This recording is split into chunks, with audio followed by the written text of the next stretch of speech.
Welcome everyone to another great episode of Brutally Honest. I am your host, STICHS NBC. That's nothing but classics. And y'all see my killer out here to the left. I know y'all missed him. I know y'all been asking about him and all that. But we here, guys. We here. Let them know who it is, killer. It's your boy, Brutal Keith. You already know. Ya tu sabe. Ya tu sabe. You see, I got him talking Dominican and all of that. First and foremost, I would like to thank everybody for tuning in. We fully appreciate that. Do me a favor. Press 1 if it's live, 2 if it's a replay. And if you guys want to, a little shout out, a little comment. That's what we're here for. We're here to talk with each other, understand each other, not change anybody's mind. I am not here to change nobody's mind. I'm not sure what Keith is doing here, but I know what I'm doing here. I am not here to change nobody's mind. I want to understand people. I want to open people's minds. I want to understand other people's perspective because a lot of times we can actually learn from other people's mistakes, perspectives, and especially experiences. Today we're giving out a free shirt. We're giving out a free shirt. Another one. I almost won last week, bro. And now I'm on the show. You're going to give out another one? You know that meme where they have like that fishing guy? That fishing guy when it says, you got to be quicker than that. You got to be quicker than that. That's how you sound right now, bro. Oh, man. Today we actually is a season finale, season 1 finale. And what better way to end it with my killer, Brutal Keith. We're going to be giving a recap of all the shows prior. And we also got a couple of spicy topics. And you know what? Let's not delay. Let's get straight to it. So the question at hand is this. I know you're ready, bro. I see you, bro. I know you're ready. The question at hand is this. If all your exes, and I'm saying all, I'm talking about all of them, all of your exes, they're in a better position. They're successful for whatever they deem successful to be. They're happy. They're married. They got kids. They got a nice home. They got that picket fence. They fulfilled their dreams. And you know their dreams because you was with them. Was you the problem? If all your exes are happy now, was you the one making them miserable? Can I answer that now? Let's get to it, man. Right, let's get to it. No. Yes. No. Yes. Bro, you can't say if your exes are doing better now, for whatever reason, however many years it's been. All your exes, right? All of them. Doing better now. Yeah. Like you was the problem. There's no way I'm going for that. Why are you saying no? For 2 reasons. Oh, you got more than one. Yep. Okay, that's what's up. I want to hear it. The first reason, and let's be brutally honest, I made them better. So they're doing good now because I made them better. So what stopped you from doing better in your own life? Well, see, here's the thing. From all the pain and suffering I went through after dealing with them, I had to actually, pick myself up and deal with other things. And that's why it took me a little bit longer. They were able to just take the knowledge and wisdom I gave them from being in the relationship and move on without me. And now they're happy, like you said. And you're talking to me. Hold up, though. But you're still talking to me as far as they're better because of all the gems that you dropped on them and they were able to pick up. And my response to you was, so how come you ain't bettering yourself? And you responded with, because you're still dealing with healing? Well, no. I'm not dealing with it now. I'm saying it took me a little bit longer because I was in the healing phase. Whereas with them, because of all the knowledge, whatever, all that they got out of the relationship, they was able to take that and see what I was talking about and move forward. So how come you couldn't take your own advice? Because that's not how it works. How does it work then? How does it work? Come on. We always say practice what you preach. But the reality of it is we do better giving other people advice than we do looking in the mirror. And let's keep it real, right? That's the facts. But does that mean I can't be better than them? To me, I feel like I'm better than they are, even if they have all that stuff. I think I messed up, man. I messed up because I put that like in a question form, like I'm actually asking you guys. No, it's a statement. If all your exes are doing better than you, then obviously you was the problem. Nah, bro. She told you she wanted to get married. She told you she want to settle down with you. And you kept brushing her off. You kept telling her, no, mommy, I'm not ready yet. I'm just trying to get on my feet right now. I'm just trying to do me, mom. I'm just trying to do me now. You know what? I'm not ready for that. I'm just trying to do me, mom. I'm just trying to do me. And now Shorty realized what her own worth is. She's out there with somebody else, settled down, committed, having kids and all of that. And now you want to get mad at her like, oh, look at her. Bro, you was the problem. I'm not. Wait. Let me interject there because I told you I had 2 reasons why. And I'm glad you brought that up in saying that because the second thing I was Before you get to the second one, bro, because I definitely want to hear it. Let me give a quick shout out. Yo, Teron, Tina, George, que lo que, Selena, everybody tuning in. We fully appreciate that. 1, if it's live, 2, if it's a replay, and 4, if you guys actually agree with Keith. I'm not gonna see no 4s here. I ain't gonna see no 4s. Eddie, que lo que. That's okay. Yo, Eddie, I see you watching. I need a comment, bro. I need a comment. Stop being shy, killer. The other side of that, though, Stitch, is this. The reason why they're doing better is because in the relationship we had, they figured out what they wanted because of me. Like you said, she wanted to get married. I wasn't ready. But see, I'm brutal, so she knew I wasn't ready. And she also knew what type of man she don't want by dealing with you? Exactly. She figured out, hey, I don't want to keep going in this circle. Let me step outside. And that's when she was able to find the man that was ready to marry her. And that's why she's doing better, bro. That's the reason why. She found out what she didn't want through me.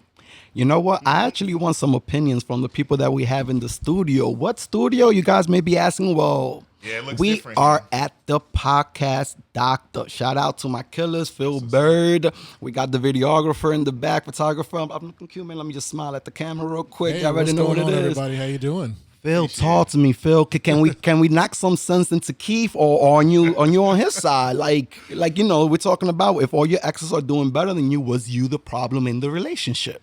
I mean, I want to say it's subjective. It's subjective. I hate that word. Because Continue. I'm listening, bro. Because I'm going to admit myself, I was a toxic one in some relationships, you know, and so I was a piece of trash, you know, and so they were definitely better off without me, you know, and so, in some situations, I knew it, but I didn't want to let it go. So, but you stated first you were the toxic one, so yes. you already admit that there. Yes. But that's the thing, man. It's as long as you know that and there's awareness to that, you can change it.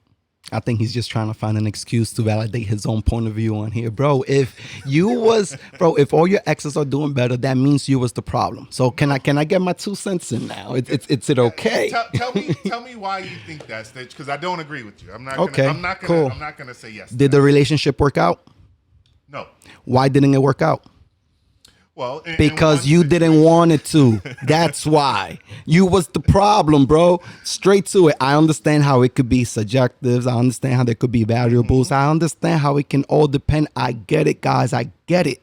But I'm using key words here. They are happy in a committed relationship. Was you the problem? It doesn't mean are you insecure, you're jealous, do you still have issues, are you still working with things? I'm not saying that you are a problem. I'm saying that you was the problem of why that relationship didn't work out. She kept trying, bro. Like I said, she was telling you what she wanted. She was telling you, and you like you say, I kept it brutally honest, and I told her, this is just un pasatiempo. This is just a one-night stand. This is what we're doing. We're just having fun, man. I don't look at you in that way. You kept it real, and I'm not saying that that's the issue.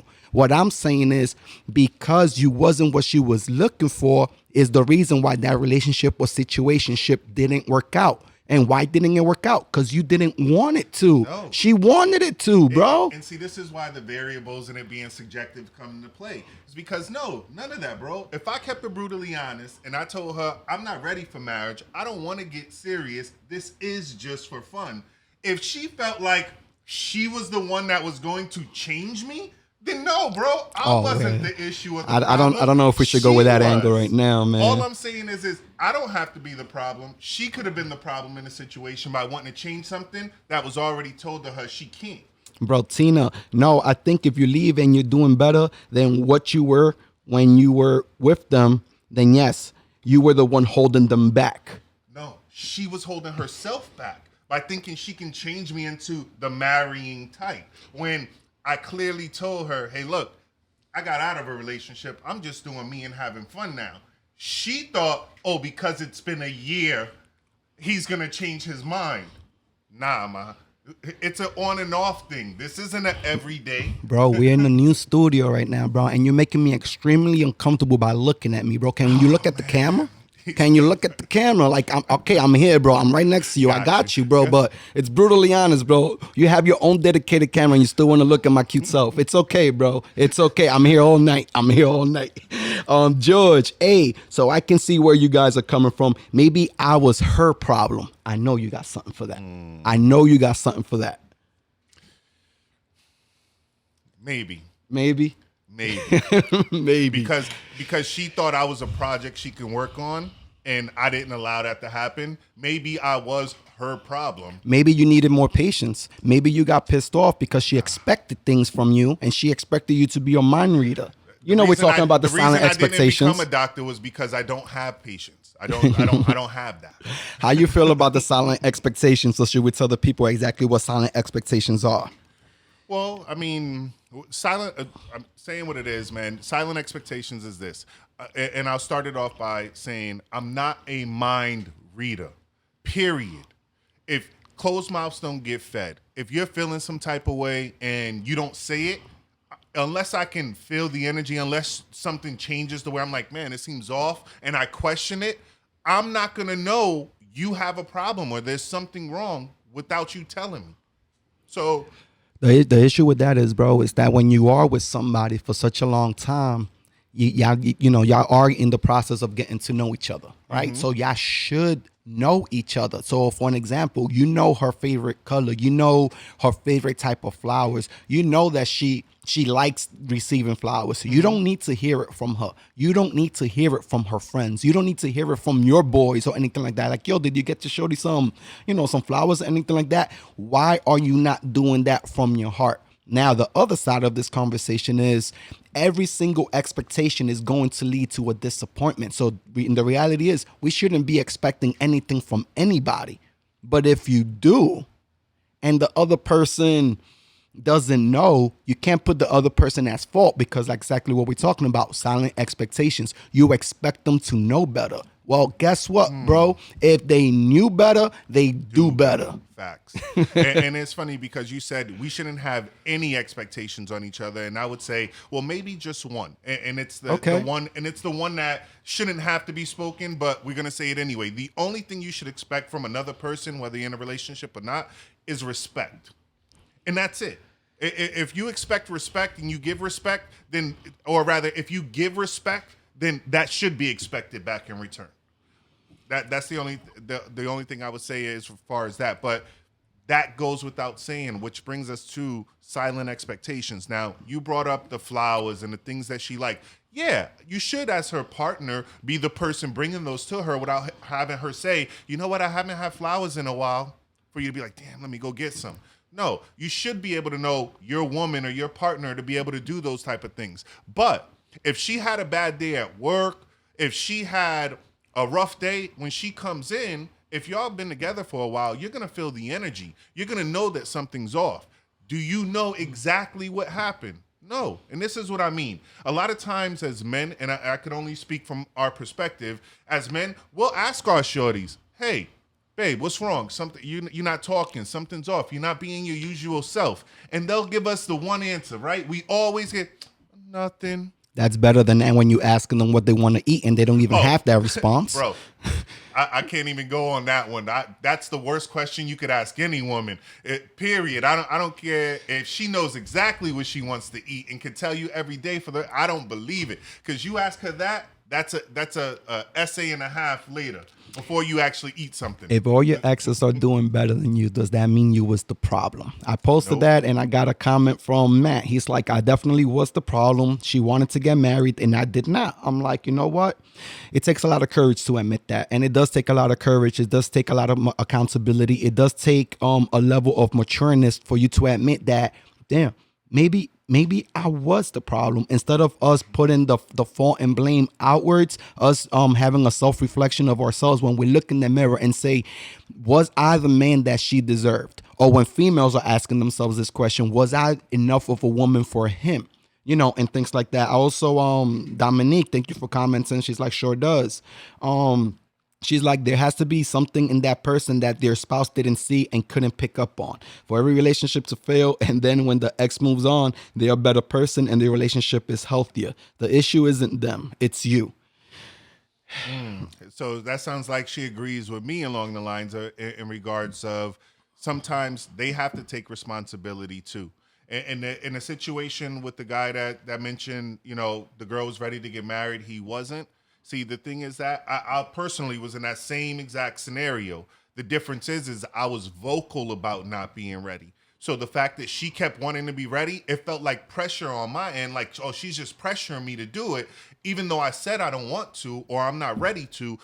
That's all she wants. And in my particular situation, it just so happened that she had 2 younger sisters, and both of her sisters got married. So it was more so pressure, like, oh, we were happy before they got married. We were happy all around. It's just she was missing that. And for me, because like I said, it was something that was just for fun. It was just whatever the case may be. I wasn't ready to move forward and take those steps out and look at it the same way. So do I consider myself a problem in that? No, because I was honest in saying that. Now, if I wasn't honest, or, in the guy's situation, if he never mentioned it and they are in a relationship and they've been together for a few years and now she's looking to take the step and he isn't, then maybe in that situation, it's like, look, bro, if you never told her you're not considering this and you letting her believe that she's going to spend the rest of her life with you, then yeah, you are the problem then. But you have to be extremely comfortable to be open with the person. And let's be honest, bro, you can agree with me or disagree with me on this one. But at that moment in a relationship, once you reach that level of being comfortable with each other, that level where you're not feared of being criticized, that level when you are okay of being yourself, when you can actually unwind, let loose, and let shorty know how quirky your sense of humor is. When you don't always have to, when, especially in the beginning, you got to dress to impress. I got to put my best foot forward. We all do that, and it's all good. Ain't nobody here judging anybody. But after that passion fizzles down, at the end of the day, what's left? Your true self, who you really are at the end. And that's the person that people should be falling in love with. That's why I frown upon people that they get together and in the first week, second week, they're already posting on their Facebook in a relationship with so and so. I thought y'all was getting to know each other.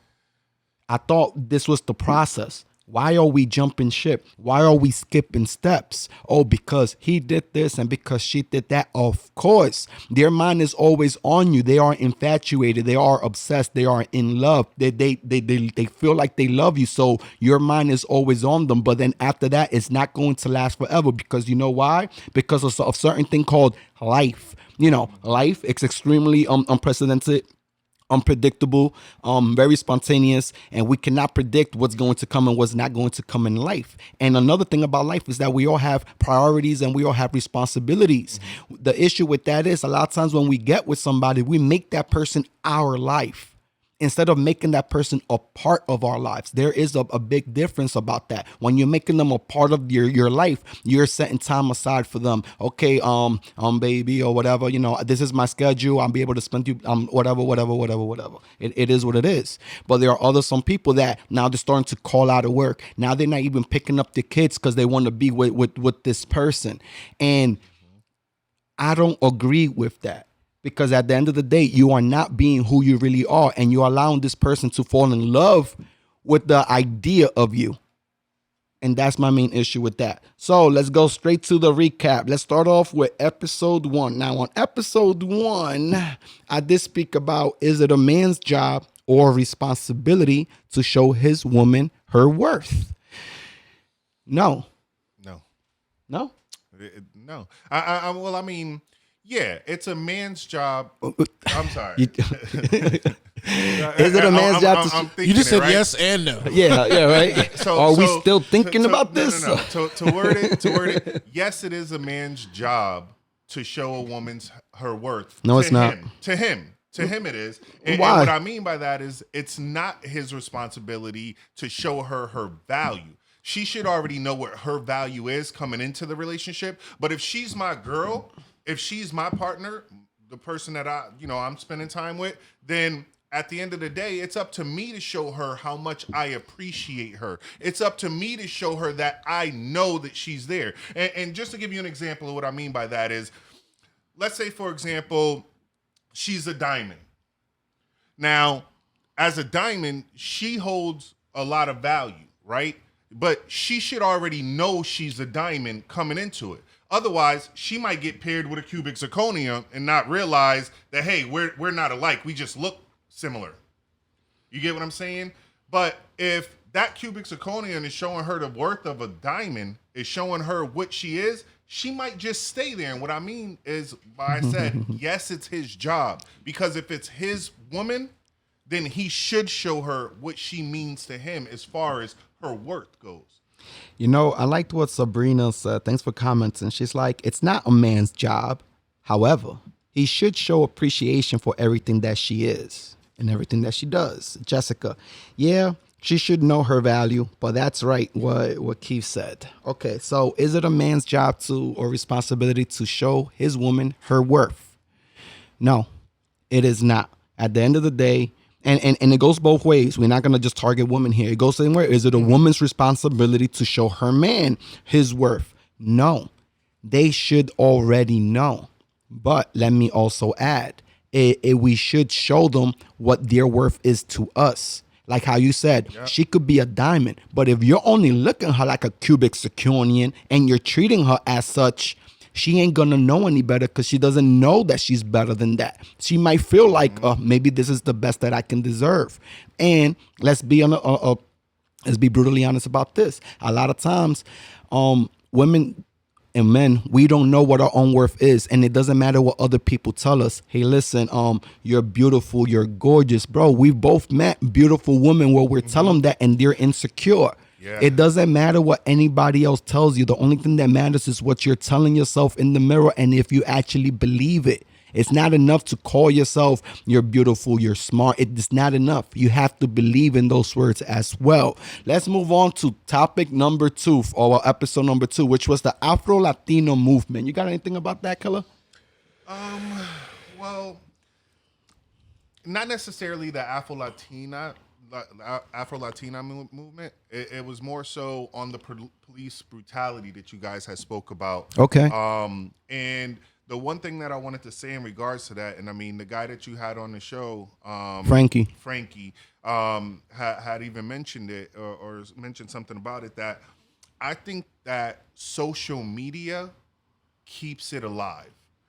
And I mean, don't get me wrong. Keeps what alive? Well, and I'm sorry, it wasn't police brutality. It was on the racism. I'm sorry. The Black Lives Matter? Yeah. Okay. As far as keeping the racism and things like that, the younger generations, they don't know about that as far as what racism was back then. They're taught that. You know what I'm saying? So, and I feel like they follow what they're shown. Meaning, if their parents say things under their breath or in the car, like, oh, look, you know, whatever the case may be, the kids are going to grow up thinking that that's okay. That's the norm. My parents do it. It should be okay for me to do it too. And that's where that comes from. But as far as the social media part of it, I think everything's put out there as if it's black and white. Like there is no gray.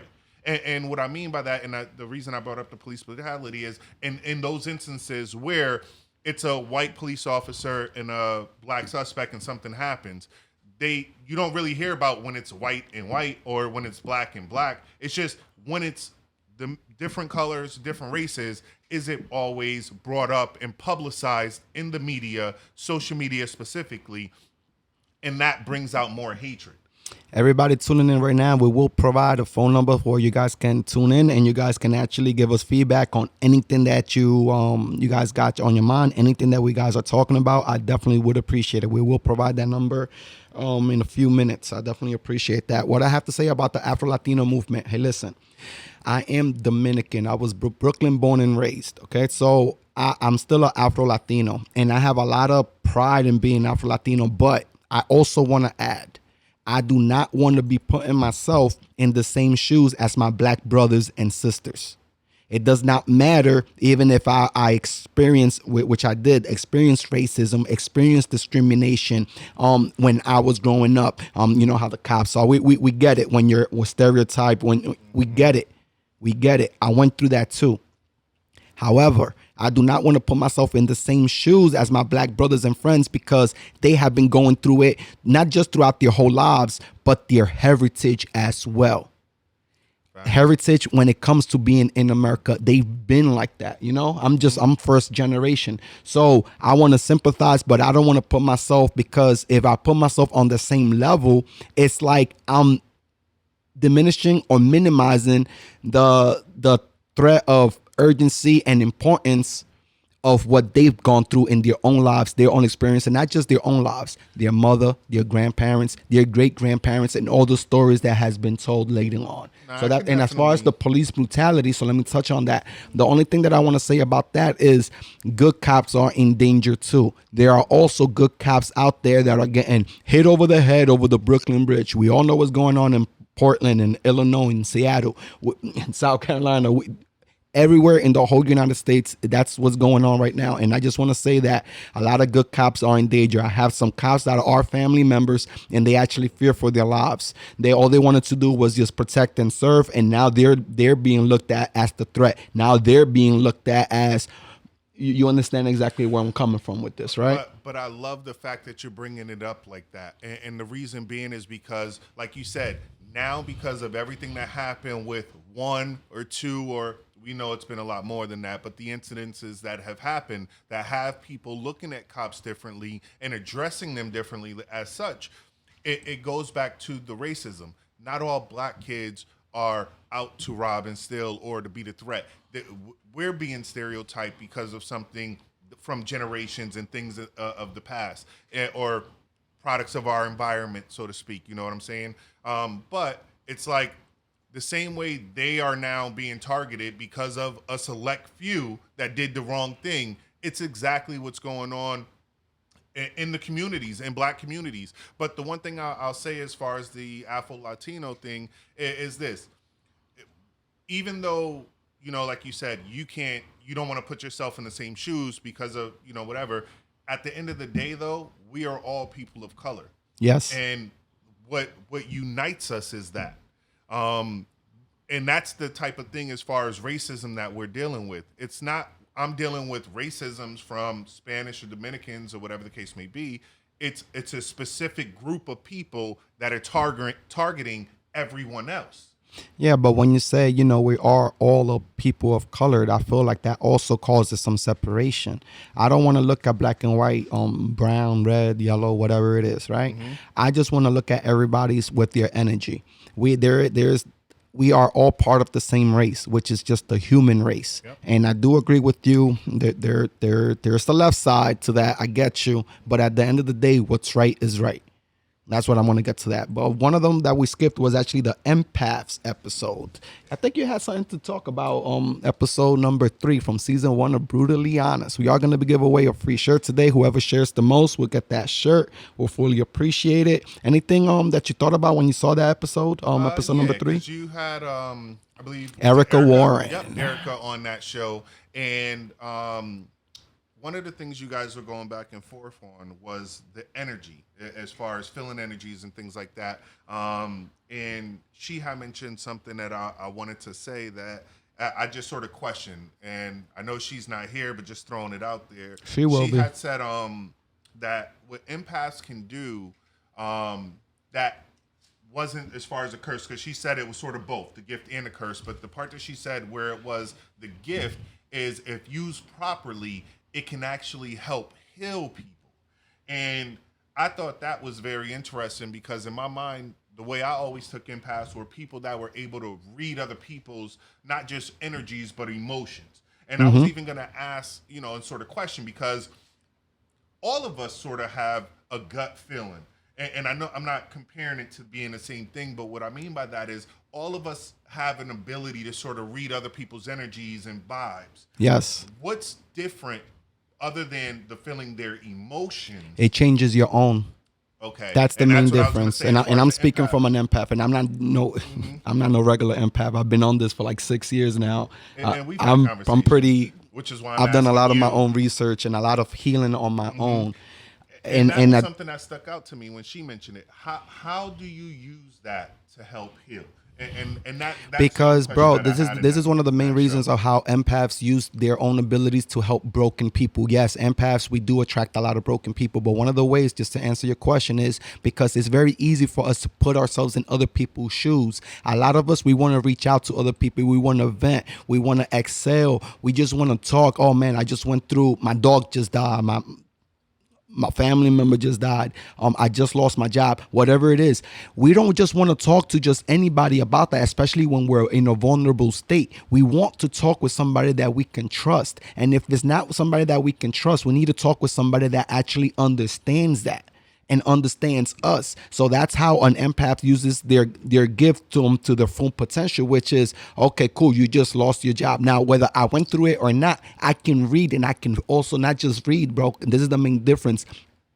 Feed off of that energy too. Now I'm feeling exactly how you're feeling. Now, if you're good, I'm over here like, all right, cool, you're good. So now I'm gonna joke around. But if I'm feeling like you're still depressed and you're still miserable and you're still down and out, then I'm gonna talk to you from that angle, because I'm gonna show you, listen, I understand it's not easy, but and I'm not gonna even tell you as far as things are gonna get better, and you're not ready to hear that. So I'm not gonna even go through that avenue. I'm just gonna let you know, hey, I'm here for you. You can vent. You know what? I don't even have nothing to say. I'm just here to listen. That's one of the things. One of the things I want to end as far as the empaths goes is that, hey, listen, I'm not here to judge. I want to accept everybody for who they are. What's the point of having free will if we can't, right?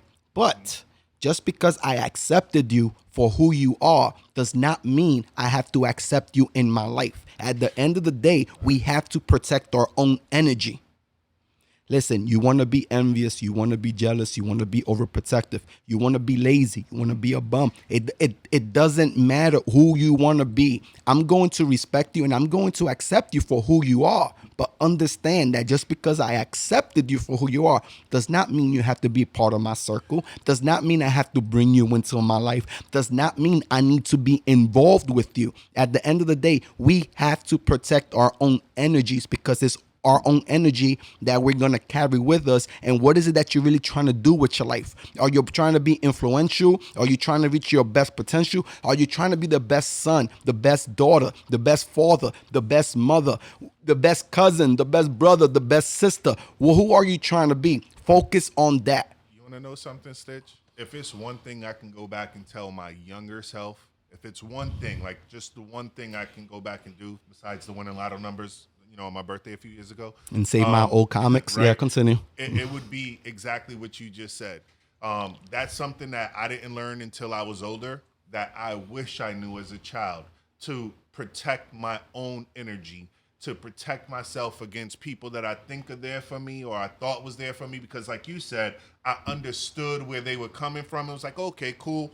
And then those ended up being the people that I don't want to say necessarily backstabbers, but the ones that took advantage Yes. of it. And Yeah. if it was something that I could have told my younger self, I think I would have avoided a lot of confrontation and a lot of issues that I've had in my younger years by just that. Just by knowing that that person's energy was off, whether I accepted or understood where they were coming from or not, to keep them away versus still allowing them to come in and take advantage of what we consider our kindness, right? In most cases, you deserve what you tolerate. So if you're an empath, yes, you do attract broken people. And yes, I understand that it's in your heart that you want to help other people. And that's cool. There's nothing wrong with that. But you also have to remember and realize that you can only help those that want to be helped. If they don't want to be helped, there's really nothing that you can do for them. And what I mean about protecting your own energy is that do not allow others to drain your own energy from you. Listen, me speaking personal from my own personal life, I have my daughter, I have my son. The people that are most influenced by anything that I do in my life are my kids. I need to make sure that I can be the best father. I'm not trying to be. We already spoke about that. I ain't trying to be anything. I am. You feel me? I am. If you know about the law of attraction, you know what that word means. I am. That's what you got to do. You have to have confirmation. You need to have affirmation of what you are. Bro, I have my son watching me, bro. I need to watch how I move. I still got to be myself.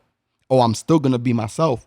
But I have to carry myself in a certain way because I know of the example I'm going to be leaving behind. So when my son says he wants to do a show about the top wrestlers, yeah, I am going to make that episode number 5. Our favorite wrestlers from the 90s. I know you enjoyed that one. I did. I watched that show. When you told me you and your son was going live, I was like, yeah, I got to tune in. Because for the people that don't know, your son is just like you, bro.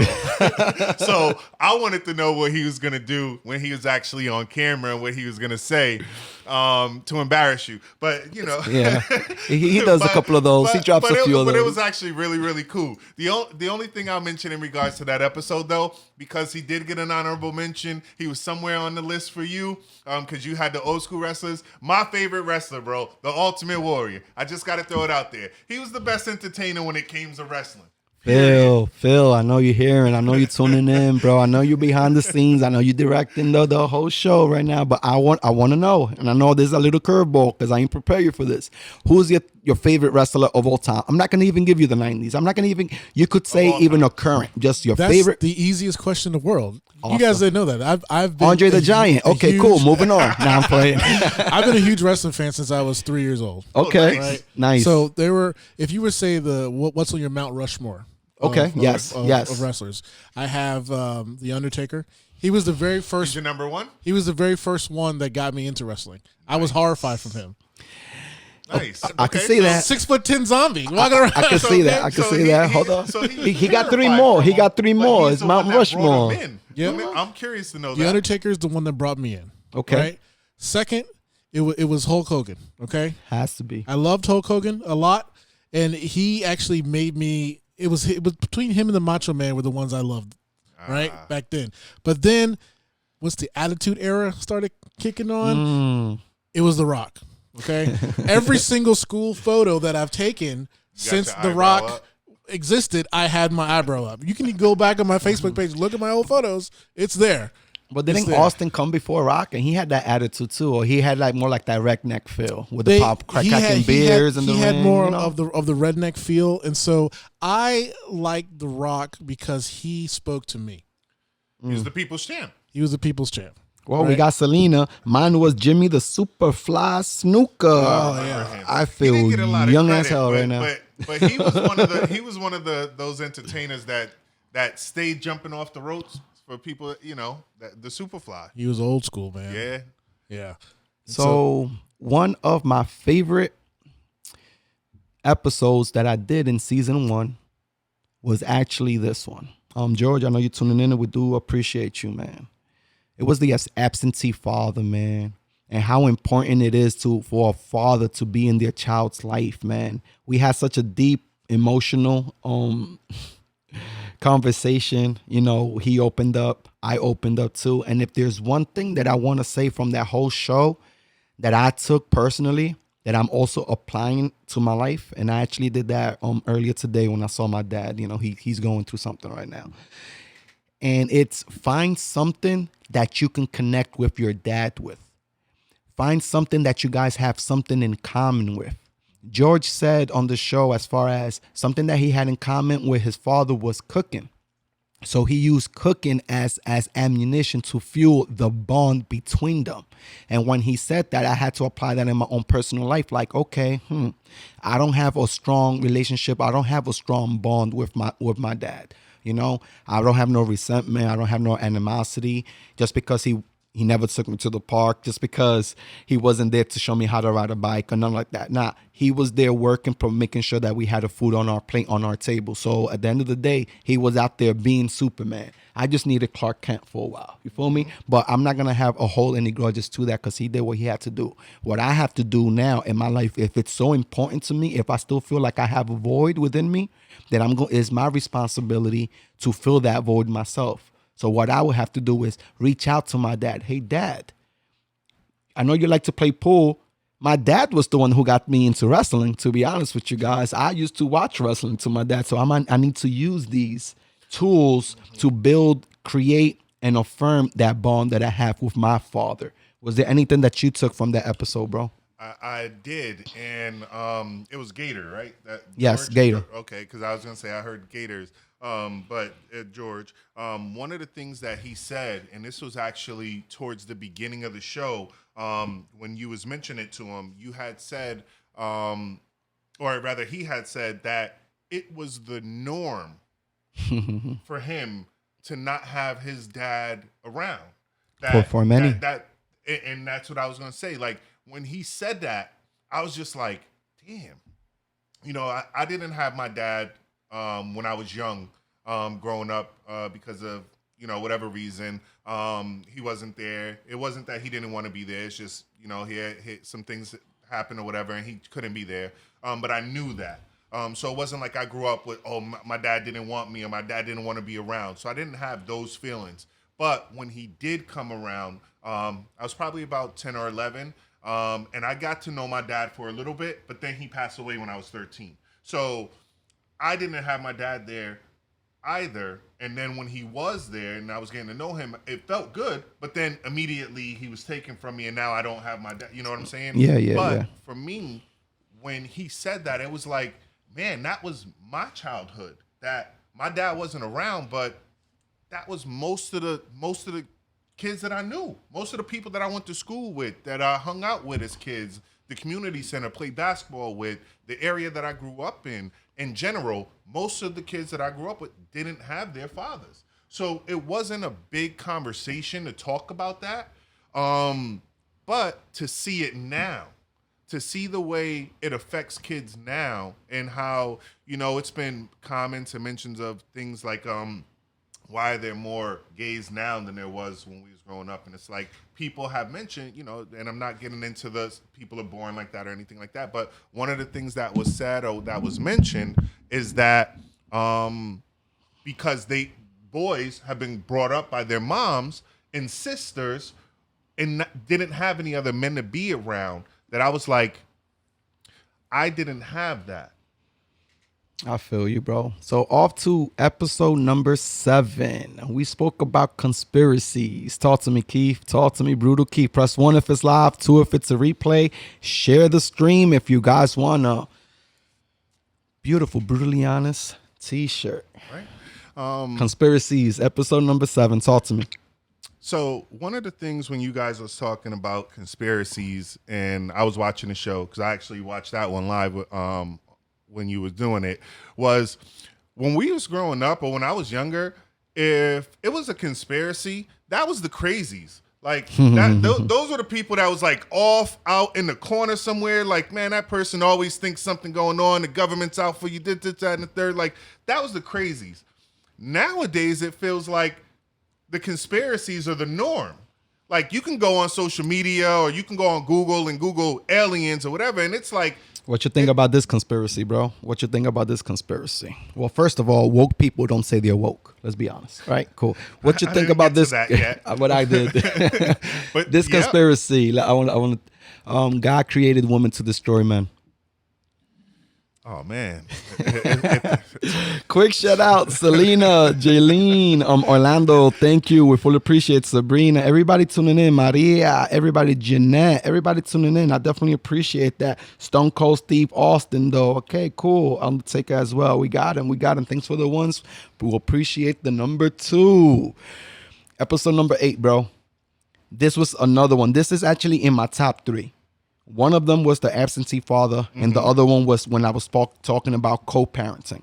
Why was that? Because I was so comfortable with that. I had no fear of being criticized or judged when I'm talking about co-parenting. Because listen, people can take it if they want, and that's cool. But this is actually what worked for me. This is something that I was talking from my own experiences and why co-parenting is so important in a child's life. Agreed. They need it. Yeah. They need co-parenting. I don't know if I would agree with that. I would say agree with the need. Yeah, I wouldn't say it's needed. And going back to my own personal situation and what I was talking about as far as knowing my father wasn't there, but not because he didn't want to be, but because of situations or whatever the case may be. My mom raised me and my 2 brothers. So we came out. I think we came out all pretty good. So to me, I didn't need my father. They didn't need their father. I don't know about pretty good. You still don't admit that you was the problem in your failed relationships, but okay, we good, bro. It is needed. It is needed, bro. It is needed. I know the angle what you're coming from, bro. It's needed. I don't think so, man. It is needed if we want to break the cycle of broken homes. Okay. It's needed, bro. It's needed. We need to set the example. It doesn't matter just because if we're together or not together. We need to set the example. Like, listen. You said it. The reason why I'm going to say it's not needed, Stitch, is because of what you just said. They need examples. Yeah. But it doesn't have to be the mother and the father.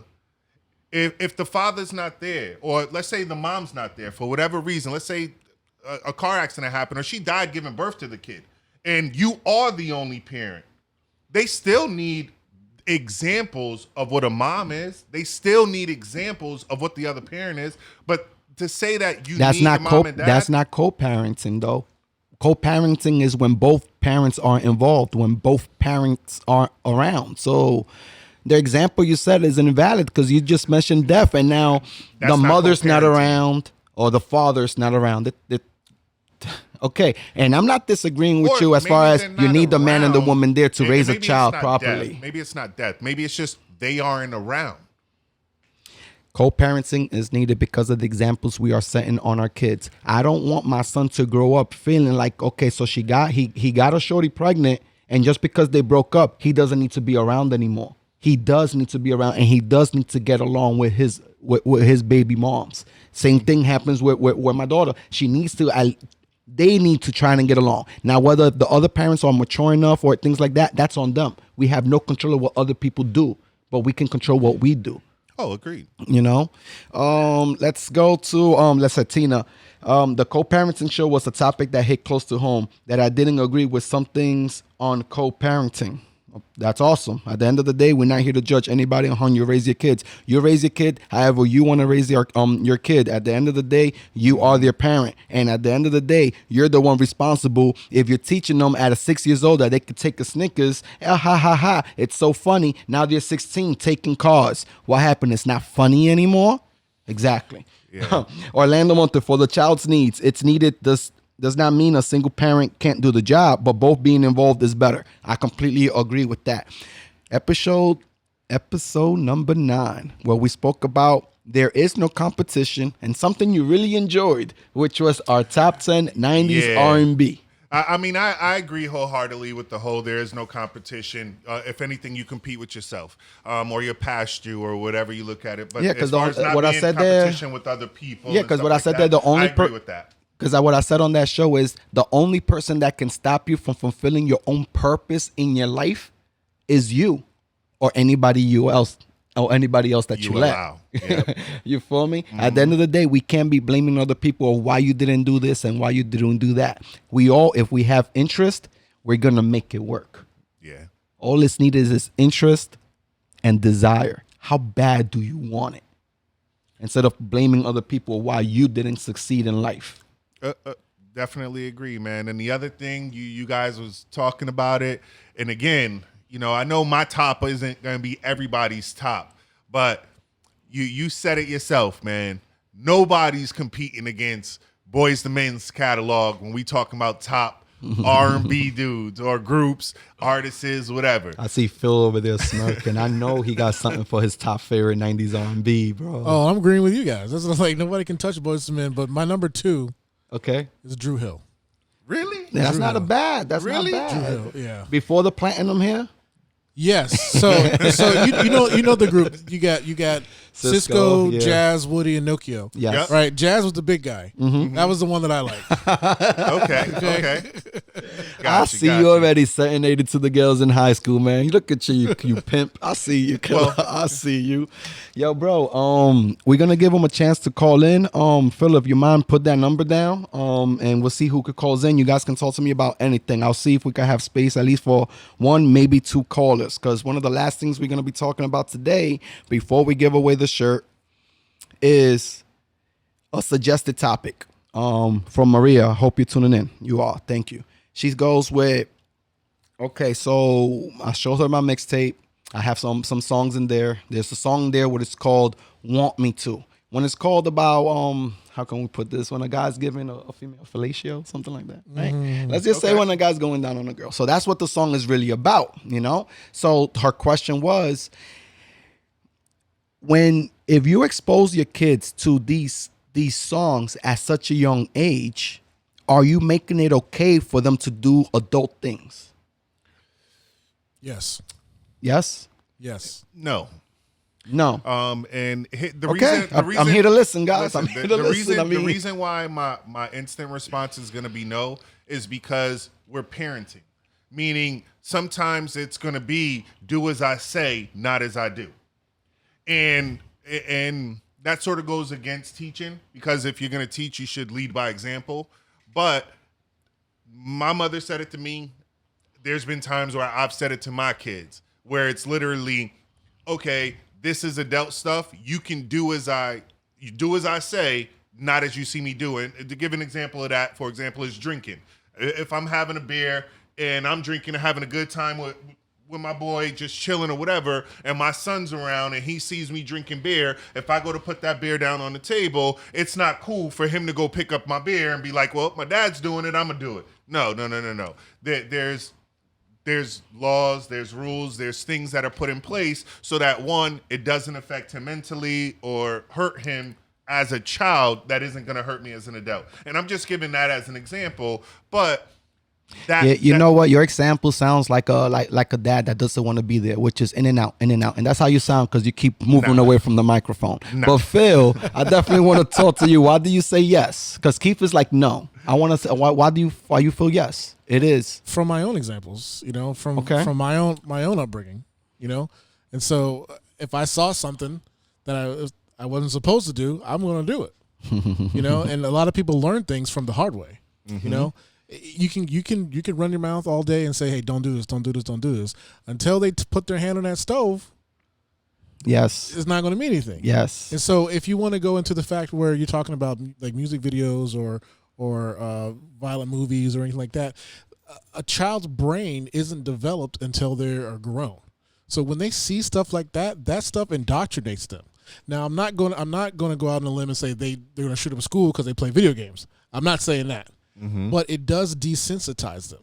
Yes. Okay. It does desensitize. I can agree with that 100%. If they're around adult things, then they're going to start to think that it's okay to do adult things. Exactly. And there's a lot of people that some people are around, you don't want around, that want to do adult things with little kids, and they won't know that that's wrong. Yeah. I'm a little torn on this one because at the end of the day, you know, it feels like with generations and generations, we're becoming less strict and less strict. Let's be honest. I am not as strict as my mother was. Maybe my mother wasn't as strict as her mother was, you know? So I do agree with the angle as far as being desensitized. I do agree with as far as us parents, we're being more lenient on our kids that nowadays, he or she is 6 years old. Yeah, let them play. Let them hear whatever it is. Let them hear. I'm not going to mention the artist. I don't want people to get at me. Let them hear this vulgar language, this vulgar music and things like that. It's okay. It's just music. It's just music. You curse around your kid and all of that. So now, if you curse around your kid and this is what you're showing him, but or her, and you're telling him, yeah, I curse because I'm an adult. You can't do that anymore.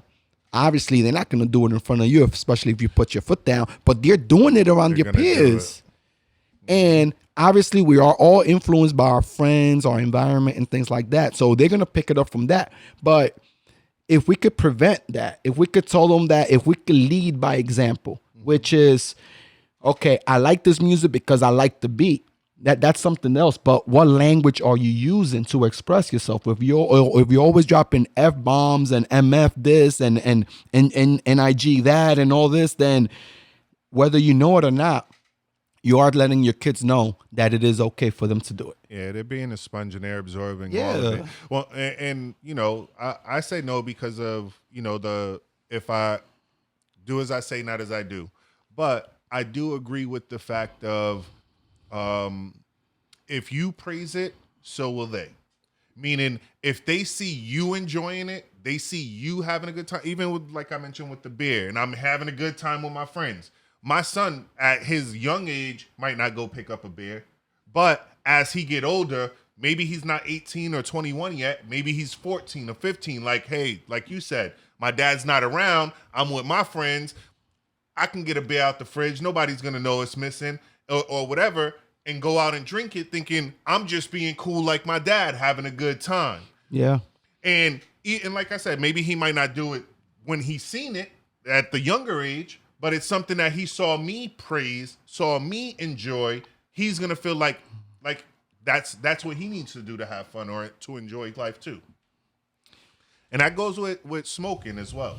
Yes. Like if your kids see you smoking, They think it's all right. chances are they're going to think it's okay to do it too. And especially when they're young, they be like, oh, that's nasty. But once they become teenagers, they see their friends doing it. It's not that serious. Like, It's think not about that the first serious. time you tasted a beer. It was gross, wasn't it? The first The time. very first time. I was like 6 years old, bro. I was going to say I was young too. Very first time. Ironic thing about that and me bringing up the beer story is my uncle did just that. Gave me my first, here, man, you want to try it? Go Exactly. ahead. Exactly. And I was young and he's, here, try it. Never want to do it again, right? Bro, All right, get out my face. I was 6, 7 years old. They out here giving me Brugal, and I'm out there 7 years old. I'm sloppy, thinking I know how to I'm thinking That's I know like how to water. dance bachata. No, I wasn't as good as I thought I was. It must have been the Heineken. Now, so we are gonna give away the shirt, but I definitely want to take 10 seconds of a moment of silence. I got some bad right, news man. today. My grandmother passed away. My father's mother. I definitely want to take 10 seconds to share my condolences and my respect.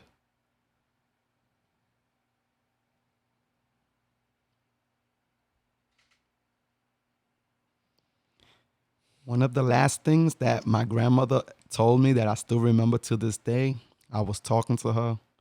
I was telling her I'm feeling lost in this world. I don't know what's my purpose and I don't know what to do. Her last words to me was, do whatever makes you happy. I'm doing my best, Ma. I'm doing my best, Grandma. So the t-shirt giveaway. Let me see who shared this. Oh, I already know. I was going to say, I shared it, bro. Do I count? Do I you get another count? shirt? Yeah. Oh, another shirt. I thought we could count that for 2. No? Oh, man. Nah, this is my favorite color. Jaylene